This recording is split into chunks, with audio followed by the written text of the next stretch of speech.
I just want again to thank Monica Vega and her son Anthony Jones for helping us with this struggle. This struggle has been a long time coming, and if it wasn't for her courage, I don't think many people would have come forward. We've been trying to get people to come forward for years, and the intimidation that people felt, we've all been isolated. It's because of Monica's courage.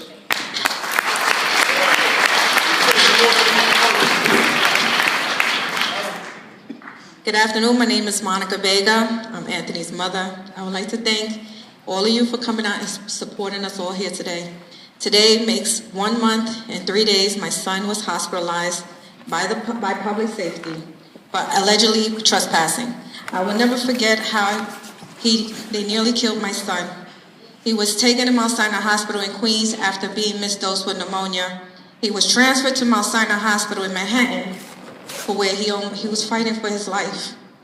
As his mother, I was told not to visit him in the hospital by Officer Hernandez. If so, I would be arrested. I took a chance after 4 days and prayed someone would let me see my son.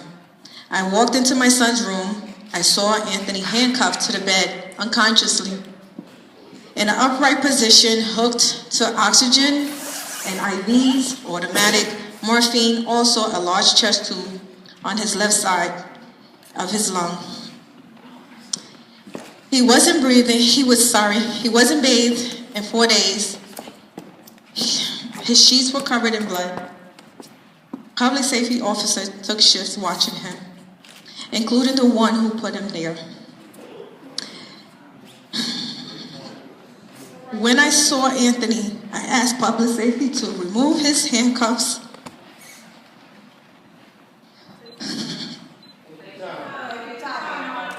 I asked him to remove his handcuffs. The officer replied, "I'm sorry, miss. I can't do that. I'm following orders from my boss."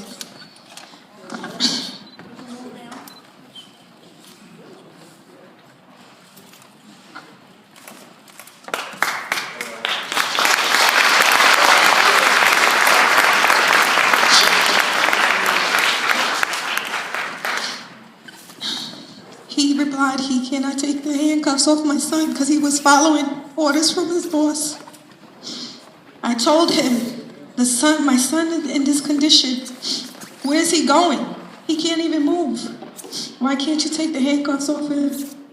My son, who's never been hospitalized for anything in his life, lost 2-3 liters of blood, punctured lung, broken teeth, and lacerations to his face.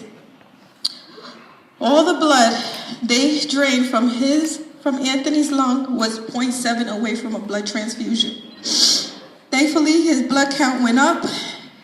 A perfectly healthy, smart, young, active man almost lost his life due to public safety officer Torrin.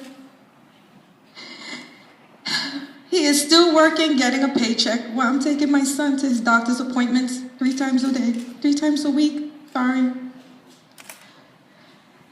As a parent, as a resident, I don't want people to be harassed or beaten anymore by public safety. Officer Torrin, Hernandez, Yee, and Chief Guerrero are true criminals. They have to be replaced.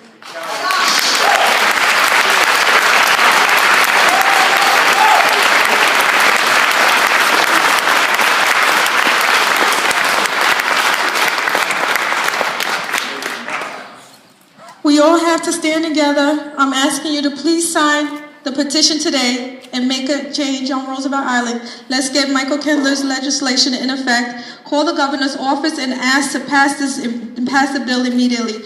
We demand our constitutional rights, not only for us, but for our future generations. Please don't let what happened to my son be in vain.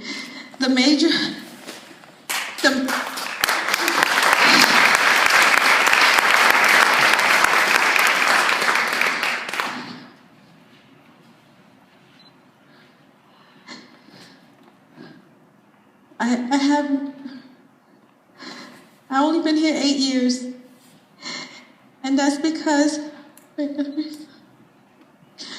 how long, wait, I'm sorry. My iPad went up.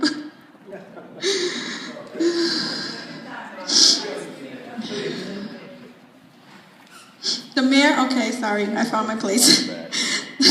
The mayor appointed Keith Guerrero here. Let's appoint him out. Directly to South Central, where the real gangs are. How long has everyone lived here?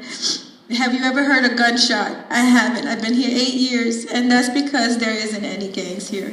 He is making this up to keep his job on Roosevelt Island. Guerrero is using his power of authority, and I almost lost my son. Enough is enough. Thank you.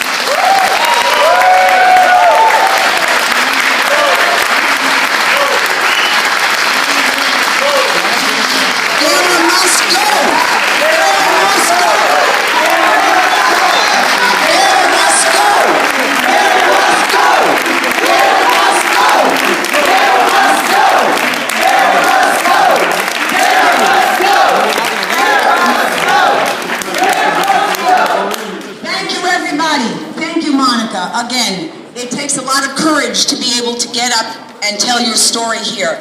And tonight, I'd like to now bring Adib. Adib, you all probably know, he's a soccer coach.